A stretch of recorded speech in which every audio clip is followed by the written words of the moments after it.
So, when we talk about the exhaustible resources, the first resource that strikes our mind are the fossil fuels. So, what are fossil fuels? These are fuels which are formed by natural processes like decomposition of dead plants and animals. So, anything which is formed from dead plants and animals, they are known as fossils. And since they act as a fuels, they are also known as fossil fuels.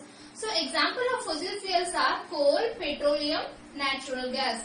So, these are all examples of fossil fuels because all of them are formed from dead animals or dead plants. So, if you talk about coal, it is formed from dead plants. If you talk about petroleum, it is also formed from dead animals and which were once living in the sea. So, anything which is formed from dead living organisms, they are going to called as a fossil fuels.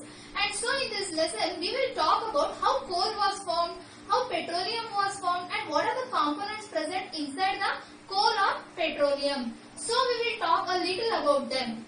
Now, what is the importance of fossil fuels?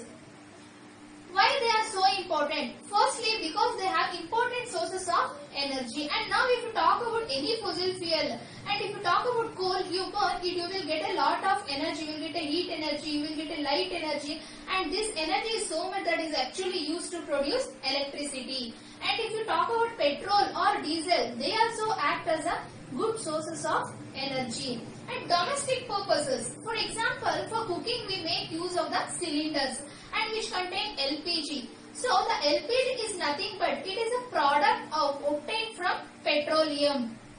And natural gas which is available through the gas pipeline. So that it is also used for domestic cooking purposes. In that, coal is also used in a lot of rural areas. Next one is thermal power plant, where the heat energy from these some fuels are used to generate electricity. So that is the purpose of setting up a thermal power plant. And now the question is how these fossil fuels are formed. Because I said they were formed from dead plants and animals. But how? So these fossil fuels were formed during the carbonic phase period and which was long time ago and around 350 million years ago. So can you just imagine how fast we are talking about?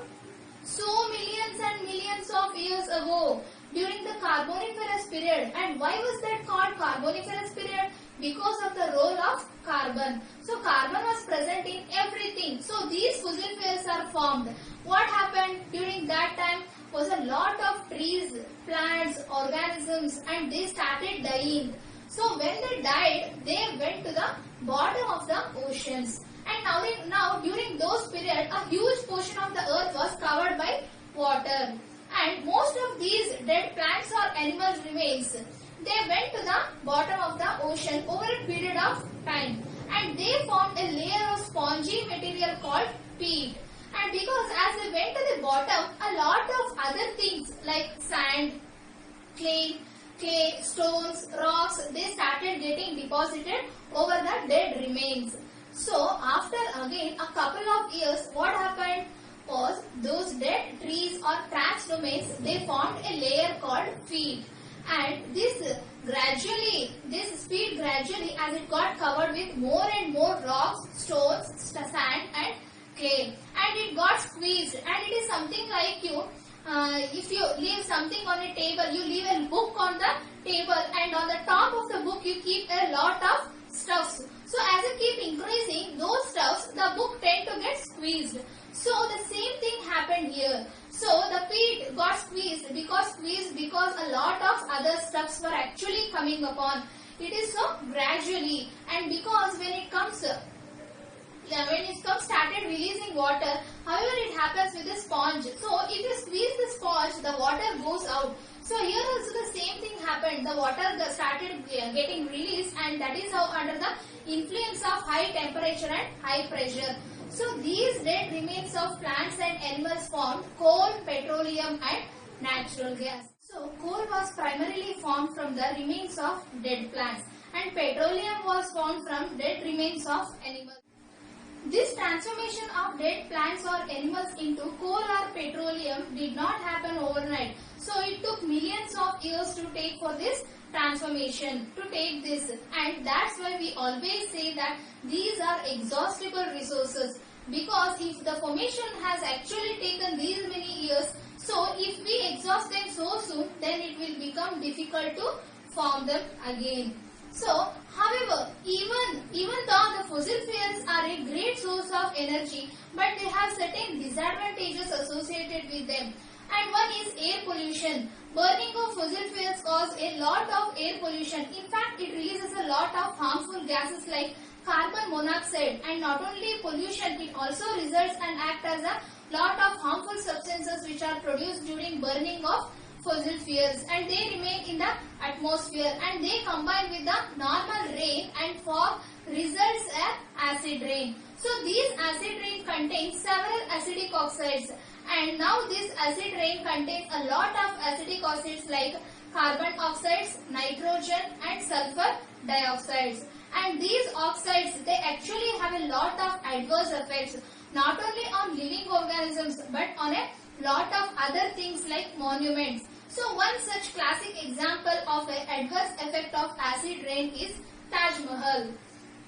If you look at the shine of Taj Mahal, it has reduced a lot, and over the past couple of years, and that has happened due to acid rain. And greenhouse effect. So what happens in a greenhouse effect? So there are the amount of the gases which are the greenhouse gases, then when the amount of those gases like methane and carbon dioxide, so they are basically the greenhouse gases, carbon dioxide and methane. And now when these gases, they increase a lot in the atmosphere, and what happens? They tend to absorb a lot of heat, and therefore overall there is a global warming. So greenhouse effect over a period of time results in global warming. That is, the overall temperature of the earth increases. And now we will learn about greenhouse effect in the other topics.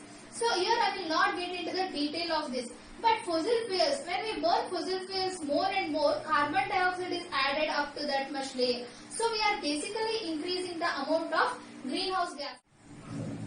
So that's how we are also contributing to the greenhouse effect. Now these are some of the very major disadvantages associated with the use of fossil fuels, and therefore we should be very much conscious about how we use fossil fuels. And now there are quite a reasons attached to it. Firstly of all, these are exhaustible resources. I mean, if we use them all at once, nothing will be left for the immediate future generations, because fossil fuels cannot be formed over a period of 100 or 200 years. They will again need some billion of years. That means the future generation will not have any more fossil fuels. So that is one reason. And the second thing is a lot of pollution also happens due to the use of fossil fuels. So that means also to protect our environment, to keep our environment clean, we should try to use fossil fuels judiciously.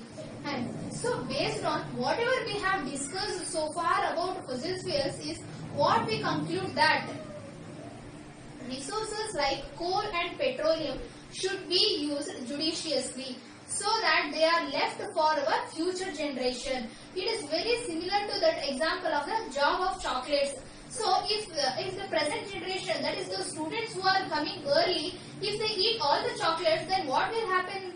Nothing will be left for the students who will come a little later. So similarly, the present generation, if they use all the coal and petroleum, and nothing will be left for the next generation.